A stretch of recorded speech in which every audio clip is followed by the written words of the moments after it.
Y de ese modo nacieron las parias, los tributos, materias primas, oro a raudales que las taifas entregaban a los cristianos a cambio de protección militar. En concreto, la taifa de Sevilla no tuvo ningún inconveniente en estrechar lazos con el cada vez más influyente reino de Castilla y de León.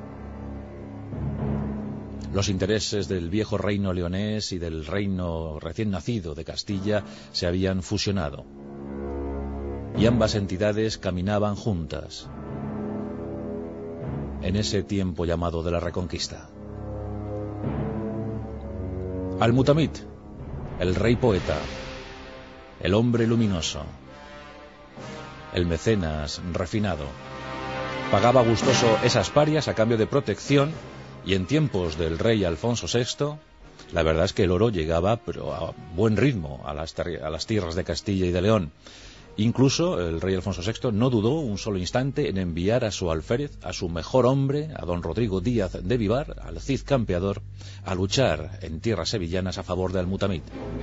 Y dicen que de esas guerras, Al-Mutamid fue generoso y correspondió al Cid con regalos estimables. Uno de ellos, el mismísimo caballo Babieca,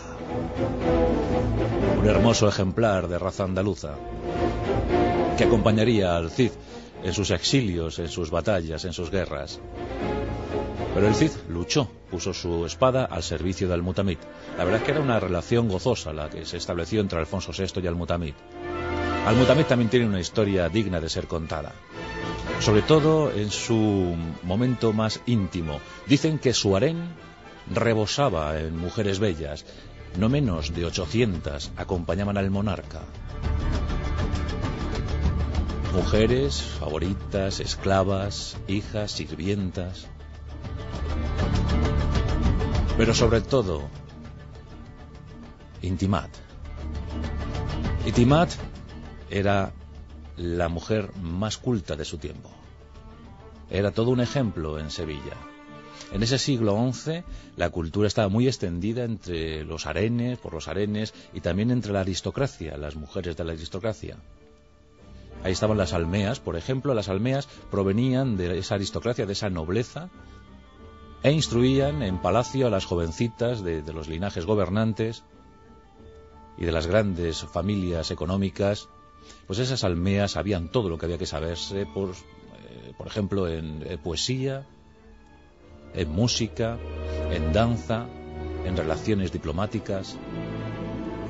Y las almeas instruían a esas jovencitas para que tuviesen un buen porvenir, un buen destino.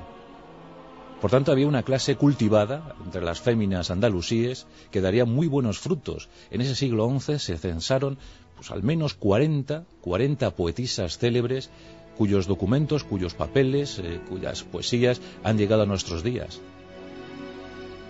Un momento interesante para la cultura. Mujeres que modulaban sus voces para acompañar esas ensoñadoras veladas bajo el cielo andalusí. Pero que también eran librepensadoras. El caso de Balada, por ejemplo. Balada era una mujer indómita. Balada fue una poetisa nacida hacia 1011 y que desde luego siempre puso en problemas a los prebostes religiosos más destinados a lo que ellos entendían como buena educación, buen comportamiento de las féminas. Siempre debían estar aisladas en las habitaciones más ocultas de palacio y siempre a expensas de ser gobernadas por sus maridos, por sus hombres. Pero la verdad es que la mujer musulmana de aquel tiempo gozaba de algunos privilegios, por ejemplo, el del divorcio. Si el marido que le tocaba en suerte no era capaz de darle la misma vida que le había dado el padre a ella podía solicitar el divorcio, también por cuestiones de ausencia prolongada en la guerra o por malos tratos. Ellas podían pedir el divorcio, eso sí, debían esperar al menos 3-4 meses para que se constatase que no estaban embarazadas y ya entonces podían tomar otro marido. Incluso había cierta permisividad en determinados momentos con el asunto del aborto también.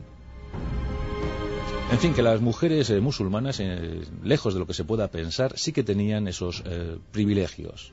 En un mundo masculino, en un mundo machista, no estaba mal conseguir algo. Pero es que Balada superó cualquier expectativa porque ella se negó a llevar velo. no quiso llevar velo, y por si fuera poco, quiso tomar habitaciones cerca de la calle, cerca de donde estaba el pueblo, donde transitaba la gente. Ella había sido hija de uno de los últimos sultanes cordobeses, Al-Mustaquí. Bueno, pues ella, muy noble, con la sangre azul, más azul no se podía llevar la sangre de Balada, pues se opuso a esa disciplina coránica y pensó por sí misma, y lo reflejó en sus escritos, donde incluso se puede atisbar cierta ironía hacia el mundo machista que dominaba por entonces. Bueno, pues como Balada hubo muchas. Ya os digo que nos ha llegado documentación de en torno a unas 40 poetisas célebres, aplaudidas en su tiempo. Y Zaida estaba destinada a esos menesteres. Ya os digo que sus padres eran amantes del arte lírico, de la poesía, de la belleza, Al-Mutamid e Itimat. Dicen que ambos se conocieron mientras Al-Mutamid paseaba por las riberas de un río. La taifa sevillana acababa de anexionarse el reino de Silves y Al-Mutamid era el gobernante, delegado por su padre, de aquellas tierras. Al-Mutamid era, como digo, un claro amante de la poesía, pero en aquel momento había sido muy guerrero, había librado muchas batallas, era todavía casi adolescente y había compuesto unos versos y no conseguía ultimar, no conseguía rubricar esa composición poética.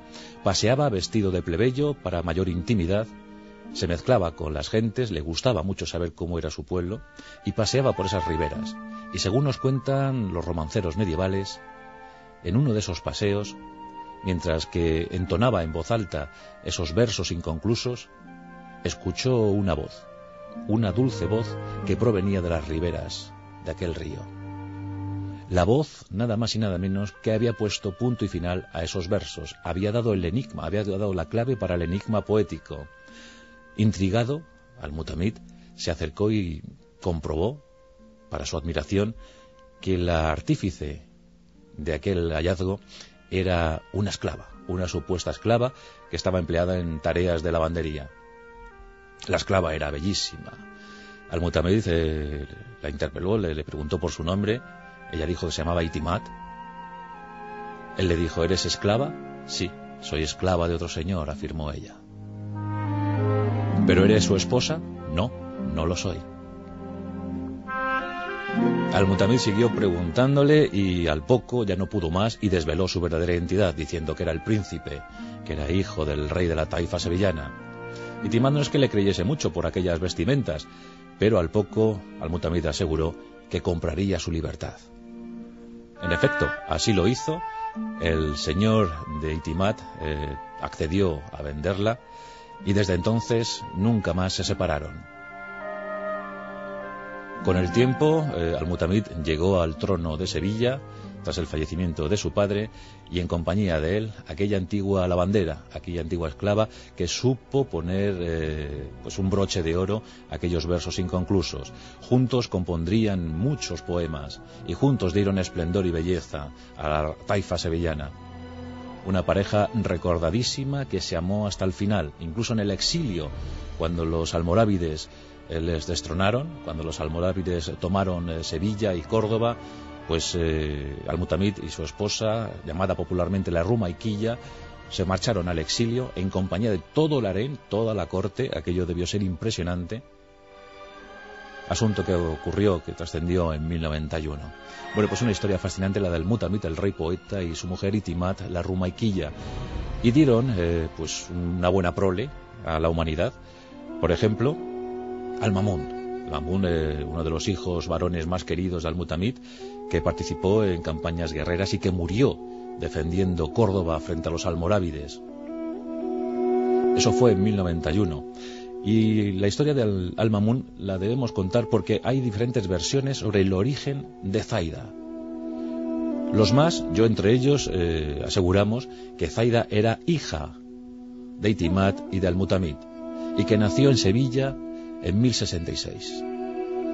Pero hay otros investigadores históricos que aseguran que no era hija sino nuera y que estaba casada con Al-Mamun y que por eso estaba en la corte de Sevilla.